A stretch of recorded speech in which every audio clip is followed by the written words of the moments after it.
Ixi, uma barata.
Heretics.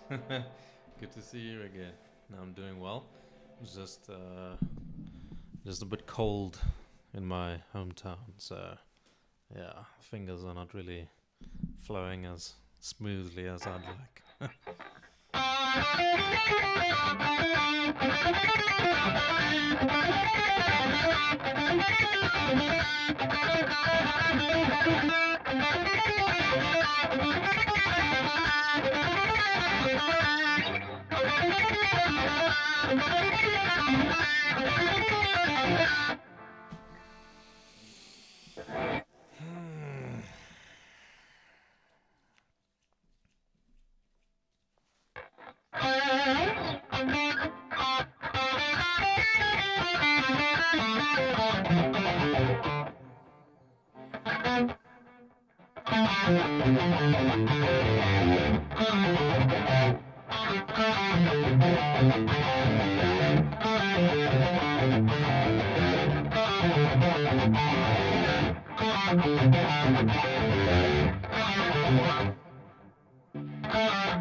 Alternate picking. Very, very useful technique. What I tell all my students is isolate your variables. When we practice alternate picking or any sort of exercise, we sort of combine it with the right hand, the left hand or the fretting hand. So normally you'll get an exercise like, but now you're focusing on your left hand as well and your hand synchronization and everything. First develop the right hand. Right hand is by far the more difficult thing to master. Or the picking hand. I don't know if you're left-handed or anything, but so first what I sometimes do is I start just by having the metronome, like 1, 2, 3, 4. Just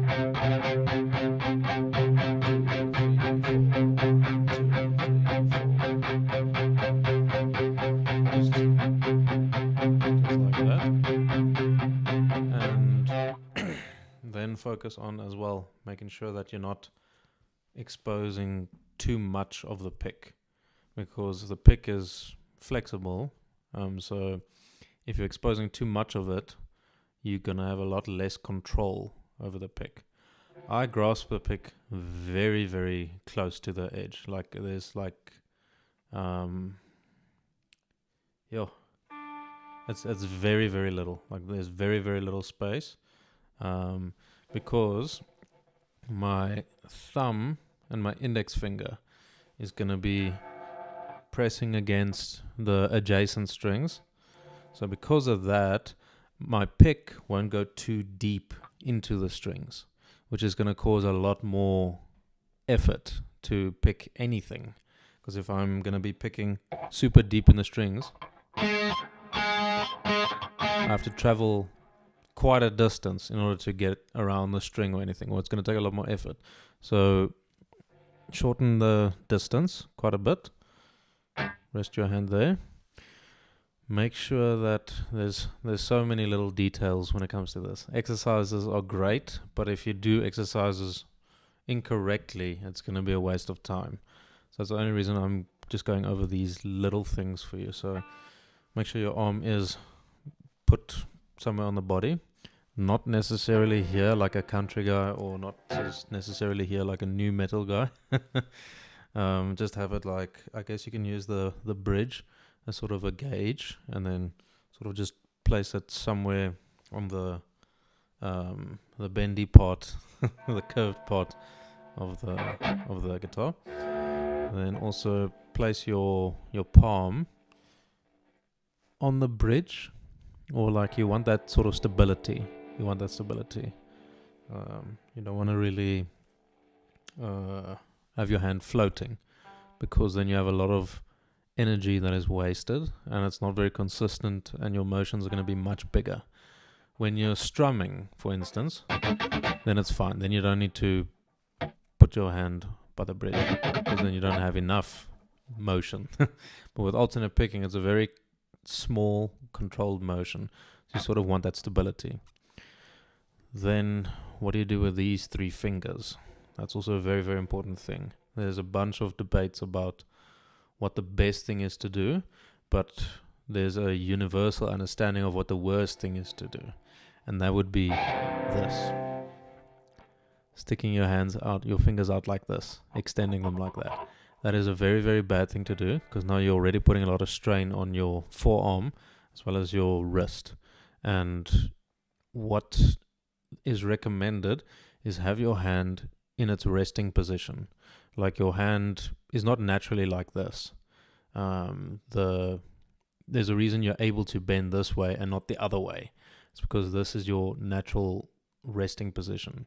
So grasp the pick in there, and then have these 3 fingers be in the natural resting position. Now, my natural resting position is like this. So I'll sort of have these 3 fingers not pressing against. My pinky maybe, just for like stability. You sometimes see a lot of players like Petrucci, they'll sort of almost push upwards with their fingers against the pickup or something like that. Like they won't really push upwards, but it'll be like almost positioned there for more stability. And then your hand is free to move according to that.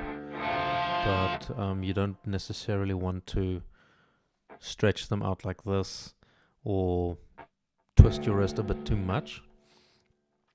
And some players, it doesn't really work for me, they sort of close their fist a little bit, and then they sort of have these parts of the fingers sort of against the strings for muting. But for me, that doesn't really work as well. You'll see some people have mastered it. For me, it just hasn't worked properly. I don't get enough stability. I get a lot more string noise than I really want.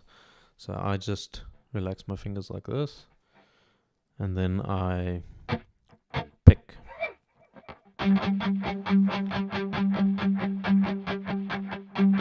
So my pinky is almost always touching the body of the guitar. My ring finger sometimes in a downstroke. My middle finger kind of floats, but not too much. I don't want it extended because it's a lot more weight on a further point. So just relax your fingers, place them anywhere there, and then just start picking. It's the combination of all these little things that make exercises worth it.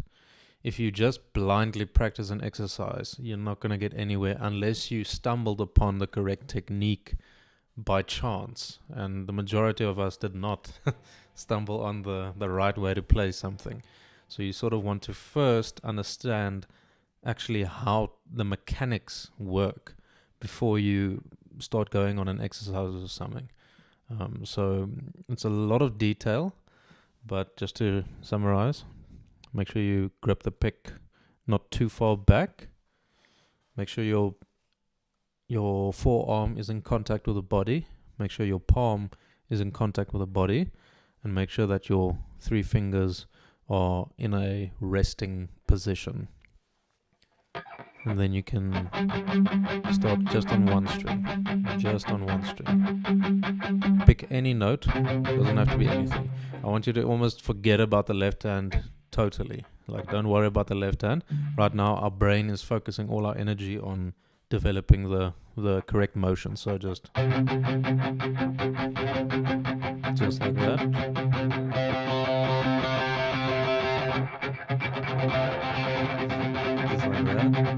And then you can obviously go to other strings as well, because the thickness also changes as well as the actual position of the hand.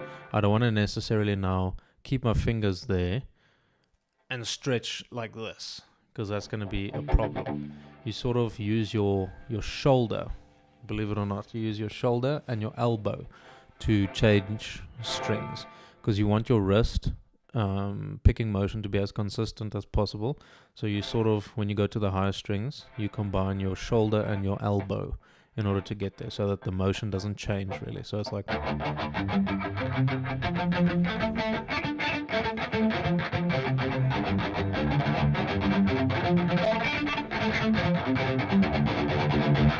like that. Then yeah, so that's the mechanics behind it. There are still much more advanced details that you can implement, like pick slanting and edge picking and all this advanced stuff. But that's really just it's based on musical context, and yeah, it's going to be a bit overwhelming to also explain all that stuff. But one thing that will change your playing definitely, if you're on a intermediate to advanced level, is like pick slanting. That is a very, very, very critical technique for playing alternate picking at really, really high speeds. It can be very tricky because you sort of have to rethink certain things, but yeah, it's a very, very, very good thing to look into. The best teacher for that would be Troy Grady and his pick slanting primer. That's by far, he pretty much established the curriculum on pick slanting. So he's really, he's the one for that. I mean, I can also teach it, but that's the source. Like, if you have access to the source, rather go to the source. What's up, Exol? Exol.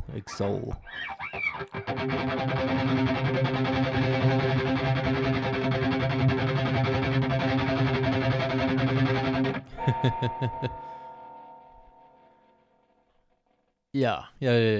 The thing with exercises and stuff is they're fantastic, but if you don't do these little things right, that's really a waste of time. I've done this thing. I think you've also done it.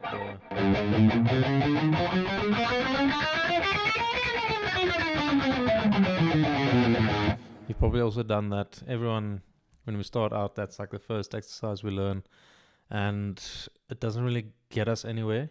And then we sort of think if we hammer our head against this wall enough, eventually we'll break through. But it's like, no, you either stumble upon the correct technique and unconsciously, like you don't really pay attention to it, and then it becomes your muscle memory, and then you overcome the wall. And most people who teach this sort of stuff also say, no, you just keep practicing, eventually you get there. It's like, okay, sure. No, I think the big thing is talented people. We call them talented because they stumbled upon the correct technique by chance, and because they did it first, it sort of becomes their muscle memory quickly. The rest of us, like, talent is a very illusory thing. It's not really that big of a deal. Like, I think the majority of us, if you just know these things, the thoughts behind how to perform these motions, I think everyone can be considered talented. There's like a fraction of the population that is freaks that are able to do anything at age 3, and there's a fraction of the population who have no internal clock for any sort of music thing. My family is generally like that. I'm in the middle. I'm just a normal person who practiced a lot, had many teachers, and also stumbled upon certain techniques and stuff. But yeah, it's really a lot of work. Yeah. Oh, 17, dude. That's like the best time to practice. Like, yes, I remember when I was I'm how old am I now? I'm 28. So back then I was still in school, and it was really, really fun just learning all this metal stuff. Oh man, let me check. Laid to Rest. I can play riffs like that, but I suck at fast solos. So solos. What I've known, if you can play Laid to Rest like already after 1.5 years, that's like crazy. Or 1 to 2 years, or whatever that might be. That's crazy. Like, yeah, I think it took me. I think I was only able to do the intro riff properly in like year 3 or 4 of my playing. But it's also because when I started out, I didn't do any alternate picking. I literally downstroked everything because I didn't know any better. I just downstroked everything. I'm like, ugh. And then alternate picking felt so tricky and sloppy for me, so I didn't really bother learning it until I had a lesson with Emil Wurstler of Darth, and I think he plays for Chimera now. But his alternate picking lesson really fundamentally changed everything. I think I still remember the exercise.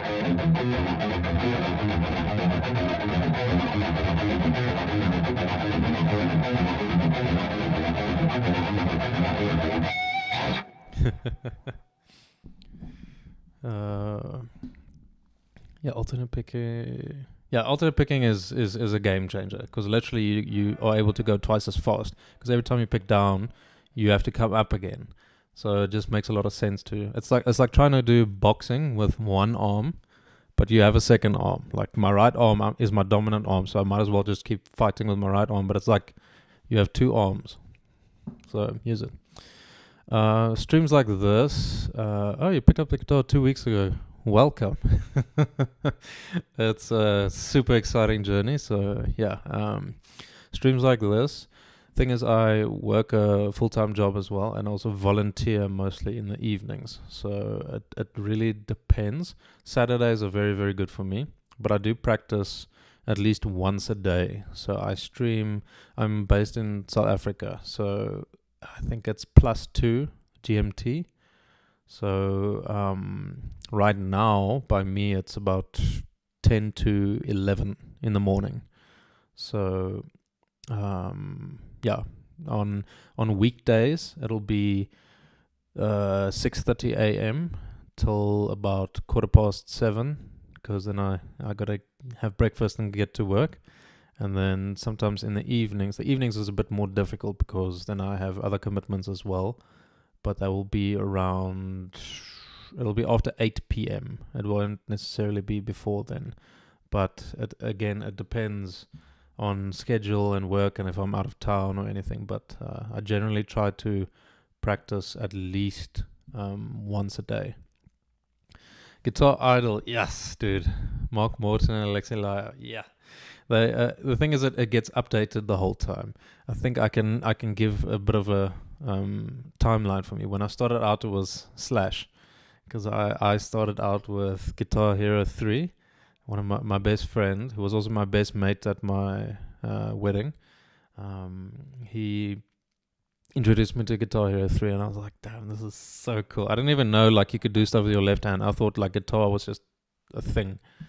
And so it was Slash, and then I got into all the metalcore stuff. So then it was Trivium, Matt Hafey, great guitarist, also great teacher. But then John Petrucci from Dream Theater, Mark Morton from Lamb of God, Alexi Laiho from Children of Bodom. Yes, Alexi Laiho was like one of my biggest heroes. Like, it sucks that he's no longer with us. But Matt Hafey is a freaking beast. Like he's just such a great person as well. Like he's the type of guy I would love to have over for supper and just cook some steak and everything. But he's a really cool guy. But Alexi Laiho was big one. Trivia, Matt Hafey. What's the other guy? Jesper Strömblatt. I don't know how to pronounce that really. I think it's Swedish. From In Flames, the first few albums. He's incredible. But right now for me will be Michael Page. Paget or Paget or I'm not so sure. Yeah, Bullet for My Valentine. I think we all played Need for Speed. What Most Wanted, and that Hand of Blood. That what?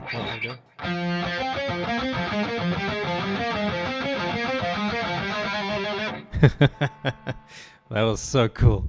And Dan Donegan from Disturbed, also really, really great guitarist, extremely melodic solos. But right now, I think my favorite guitarist would be Yari Maempa and Temo Mantisari from Winter Sun, and Temo is now playing for Megadeth. I was also fortunate enough to have a lesson with him. I think it was in 2017 or 2016. But he pretty much changed my entire practice philosophy. Yeah, Temu from Megadeth. Yeah. This was 2016 or 2017. He originally played for Winter Sun. He's still playing for Winter Sun, which is my favorite band. But now Kiko Loureiro left Megadeth, I think it was last year or the year before. And Temu got the opportunity to play for Megadeth, and now he's permanently in Megadeth. But he's a beast. He's also one of the best lead guitarists, the most clean. It's just phenomenal. Yeah, Megadeth has oh my word, yeah. Megadeth, they haven't had bad guitarists. It's crazy. But Temu is really, he's a great teacher, and he had probably one of the biggest impacts on me. Just that one lesson, I think it was like an hour and a half. It was crazy. Like, that guy changed everything. Especially with my right hand. Like, we were going through one of the sweep sections of Beyond the Dark Sun, and it was like,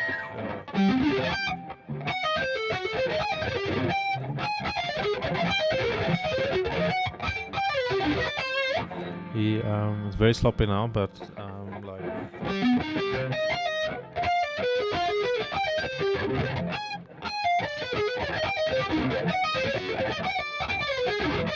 yes, I haven't done that section in a while.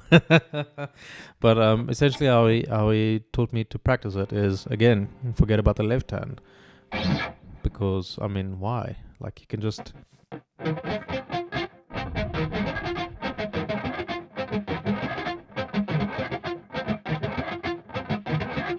can just do the motion like that, because the right hand is the driver of everything. Summarize the tips and proper techniques. So, specifically for alternate picking. Okay, so right now when you practice that, forget about your left hand. Don't worry about it. You want to practice alternate picking, and the fewer elements and variables your brain has to focus on when you're practicing something, the better. Because your brain can only process and develop so much muscle memory at one time. So, first thing, your forearm generally has to be connected to the body. Somewhere there, not too far back, not too much like this, but like just in the curved part. So there. Then, the way you hold the pick. Second thing, the way you hold the pick. Make sure you don't hold it too far back, because that's going to be unstable. It's going to be like a pick is just a piece of plastic, so it can bend and everything. I play with a 1 millimeter pick, with generally a sharp point, just because it's easier to cross the strings and everything. So you grab it, make sure you cover, like the way I sort of hold my pick is, you see this first joint, I sort of place it, let me see if I can, like, okay, no, let me rather not bother with that might confuse you even more. So you just essentially hold it and make sure only a little bit is sticking out, because when you do that and you place your hand on, you sort of have your index finger and your your thumb blocking the strings above and below, and also prevents you from digging in too deep with the pick. So that's thing number 2, how you hold the pick. Then third thing, your palm. You generally want to rest it on the bridge or connect it to the bridge somewhere. Again, just make sure you don't necessarily palm mute it. You don't always want to, so you can move it a bit back, or you can use your resting fingers to just lift your hand a little bit.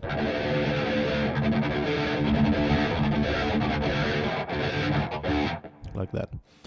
So you generally want that stability, because it's also going to, for alternate picking, because it's also going to minimize the amount of motion that you'll be able to do, and then you won't overextend to one direction or another. Then your three fingers, the three fingers that are not doing anything, you keep them in their rested position. So it might be different for every single person. I mean, we all have different anatomies. My fingers are generally a lot shorter than I think than I wish, rather. But yeah, so you sort of just relax them. Don't extend them like that. That's going to cause you a lot of problems. You might think you have to because of the buttons and everything, but try to get that out of your head. Try not to overextend it like that. So I just relax it like this, and I sometimes just have my pinky be the support mechanism on the thing. And you lastly use your shoulder and your elbow for changing strings. So there will be times when you're doing like string jumping, like counterpoint, like where it happens so fast, you might not even be aware that you're using your elbow and your shoulder to change strings. But yeah, that's pretty much what is going on. You want to, when you change strings, you want to generally have the picking motion be the same and just use those two joints to actually move the hand to the next strings. So I think that's the tips I can give you for just developing your alternate picking technique.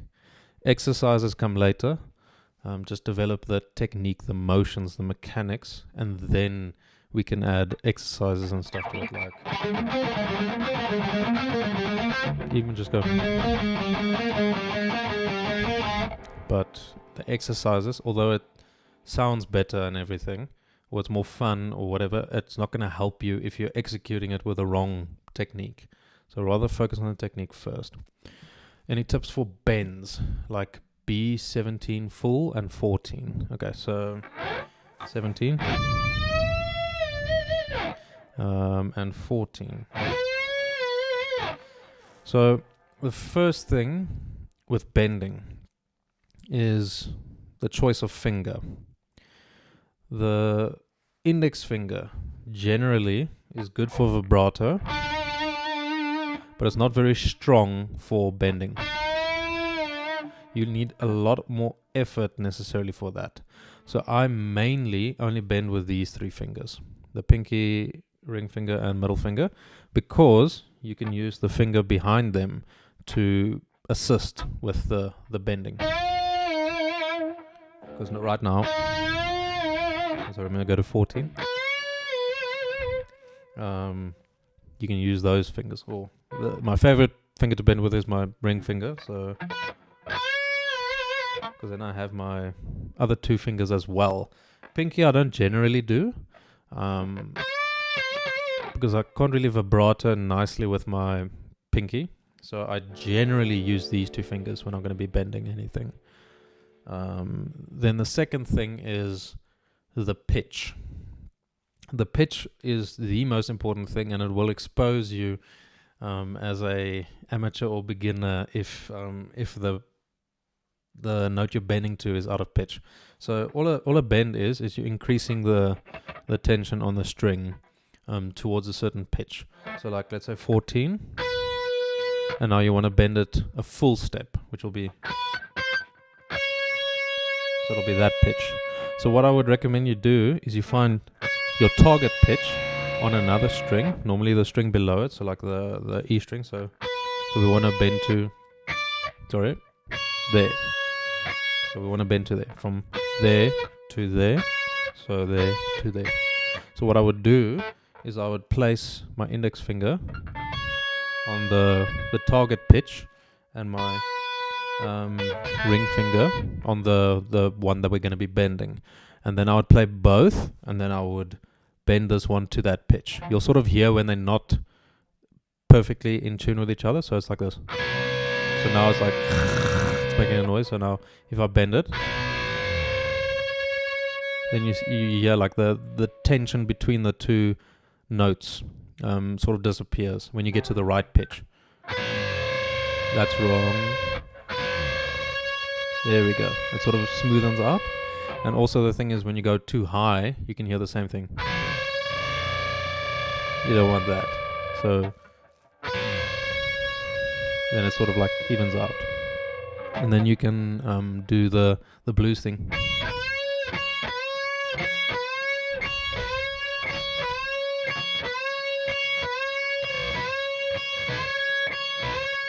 Like that.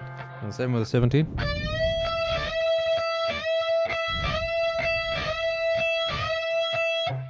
And with if you're going to be bending on the G string, same thing, just find the target pitch on the B string. So like, say I'm on 12 on the G, my target pitch will be, okay, so there it is.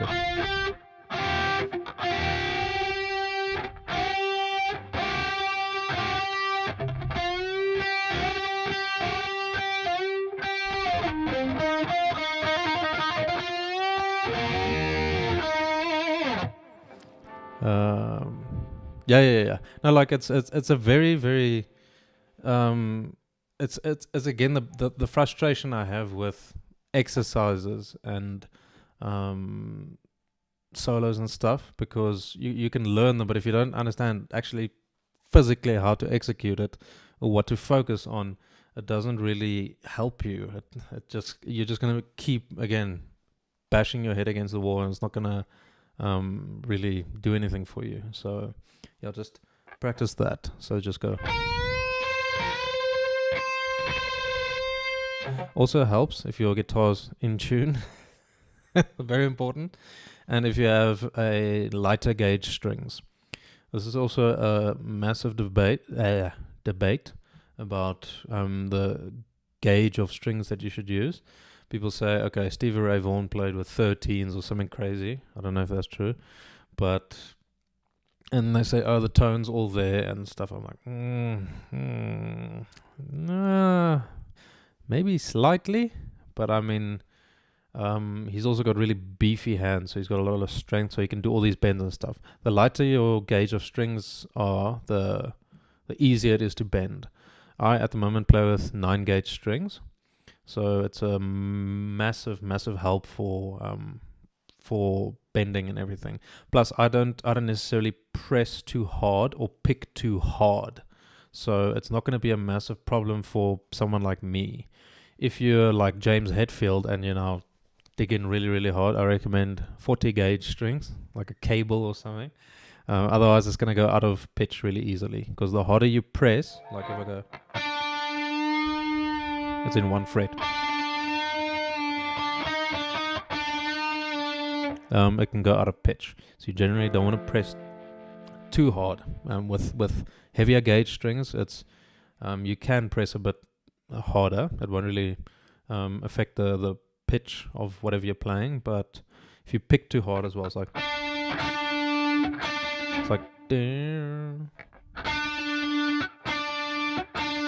because then it's like you tensing the string very much, and you sort of just want to play it. But what helps with me with 9 gauge strings is also it prevents me from using too much tension in my left hand and my right hand, because now if I have a habit of pressing the strings so incredibly hard, you're not going to be able to play fast for very long. You can play very nice blues stuff. You can do all these cool things, but I mean, it's not really gonna be good for your hands. You generally want to use these as tools, and tools are expensive. You want to take care of them. I pick and fret a little bit softer than I guess the average player, but it helps me because it's just the way I have found that it works.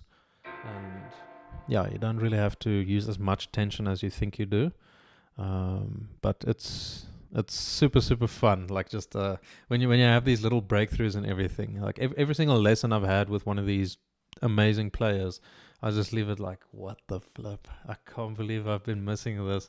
And then it's exciting to practice, and then you learn this solo or song that you've never been able to play, and it's just it's crazy. So, thanks Heretics. Yeah, it's a great blessing for me to be able to share some of this stuff. I've been wanting to do it for many years, but never really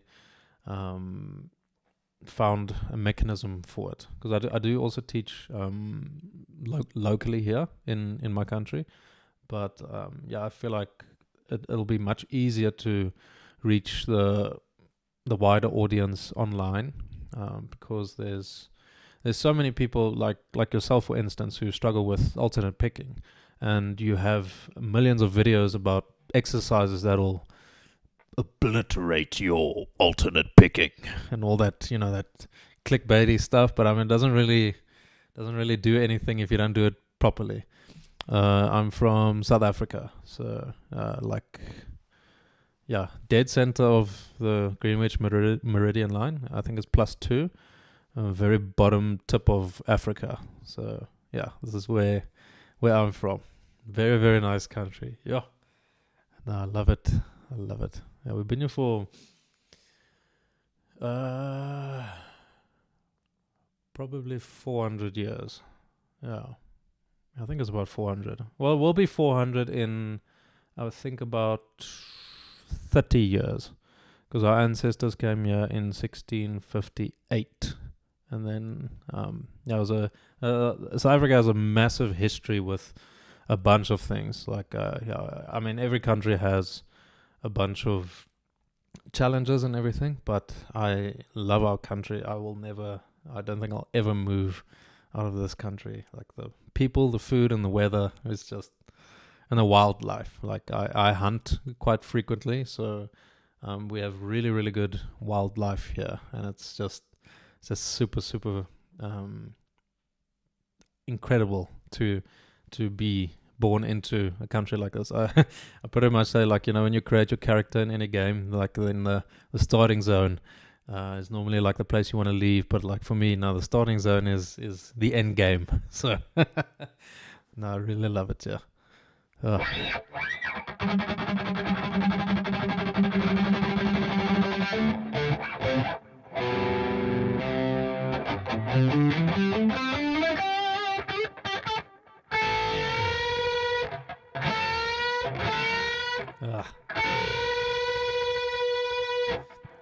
And then Rechi, you can also do some of that.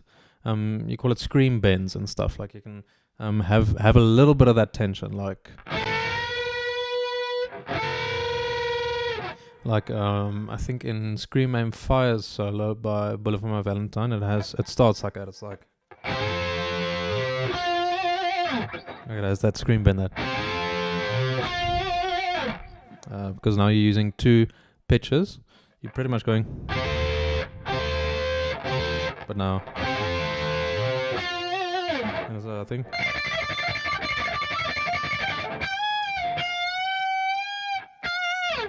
And then there's a diminished arpeggio.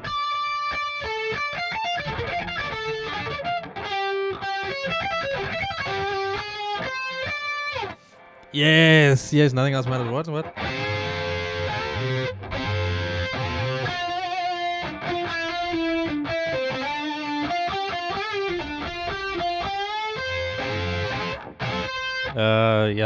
I still have to learn that solo properly, but like, it's so melodic.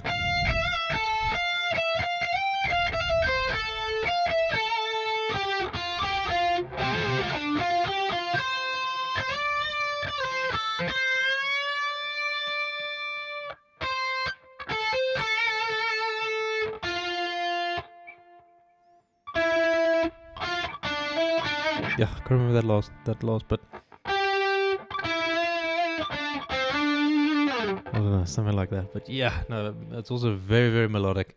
It's really, really cool.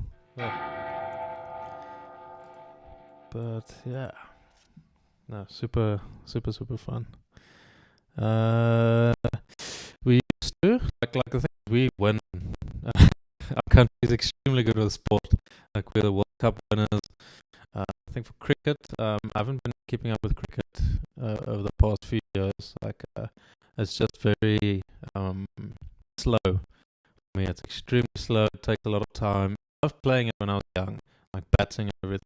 But it takes so much time. Like fielding is my thing. Like bowling and batting. Everyone, that's probably it. But yeah, it's like I don't really enjoy the watching of it because it takes so long. Rugby is fun to watch because it's action, and our team are absolute units. Like really go join the military because these guys are massive. Like yeah, it's we're so good at rugby that International Rugby Union is trying to change the rules to prevent us from winning. It's freaking crazy. No, we got a solid team, but okay. I think my glitch is when I open up the on the thing might be a RAM issue or something, which is crazy because I got 32 gigs RAM. But yeah, I think that might be it. I'm gonna just have a look at that because I close this window also when I play because then it also glitches. Like but yeah, apologies for that. But yeah. Anyway, I might practice again later tonight. But yeah, right now I've just got some household duties to take care of. My wife is also she's a pianist, so she's busy giving training at the university right now, and I'm just practicing now. So yeah, I've got some household stuff to do. We're also gonna braai a bit later, so yeah. Now I'll see if I'm gonna practice later tonight. I probably should. I really should. So I might see you guys a bit later, but Forever Jamming. Yeah. This guitar I've been looking for many years. This is a Ibanez Halberd. Discontinued, I believe it was 2013. So I got this one secondhand beginning of this year. So very, very cool. But yeah, I hope you guys will all have a hope you all have a fantastic day, afternoon, depending on your time zone. But yeah, I think that's gonna be me for now. So I'll see you guys a bit later.